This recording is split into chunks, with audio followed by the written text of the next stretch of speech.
అనిత మోహన్ చూసి నేను వదిలేస్తున్నాను, లేకపోతే అనిత, కంగ్రాచులేషన్స్, మీ రిపోర్ట్ వచ్చింది, ప్రెగ్నెన్సీ కన్ఫర్మ్ అయింది. Thank you doctor, thank you.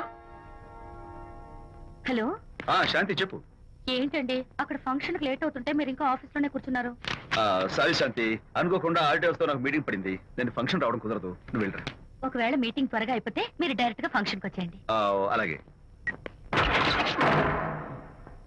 Anitha Anitha Anitha ముగ్గుడిని కొట్టించిన వీర వనిత, ఏం చేస్తున్నావే?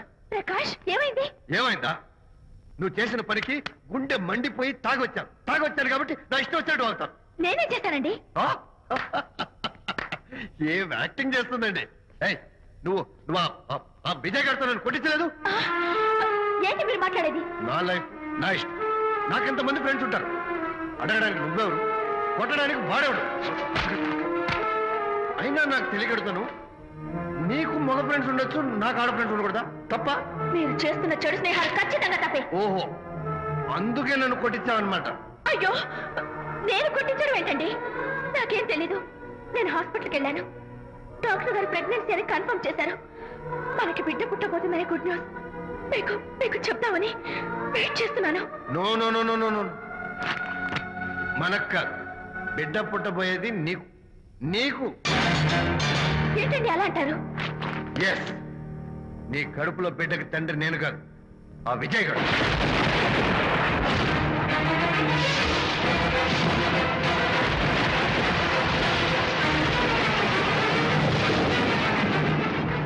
ఏమిటి మీ సీక్రెట్ నాకు తెలిసిపోయిందని కంగు తిన్నావా? ఏమిటో ఊరికి నోరు పారేసుకుంటున్నావు? నాకన్నా నీకు వాడే ముఖ్యమైతే వెళ్ళు, వెళ్ళి వాడితో దొంగ వేషాలు వేయదు. ఇంకోసారి ఇంత అడుగు పెట్టావు నువ్వు నన్ను వెళ్ళమంటాం కాదు, నేనే నీతో ఉండను.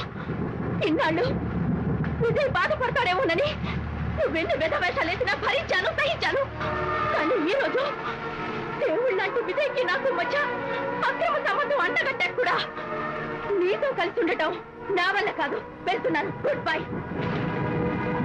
అలాగే, ఇప్పుడే చెప్తానండి. సుబ్బారావు గారు, నేను మీటింగ్ బయలుదేరుతాను. సార్, ఆడిటర్ గారు ఫోన్ చేశారు, ఆయనకి ఇన్కమ్ ట్యాక్స్ ఆఫీస్ లో పని ఉందట, మీటింగ్ రేపటికి పోస్ట్ పోన్ చేశామని చెప్పమన్నారు. ఓకే, సరే, నేను ఇంటికి వెళ్తాను.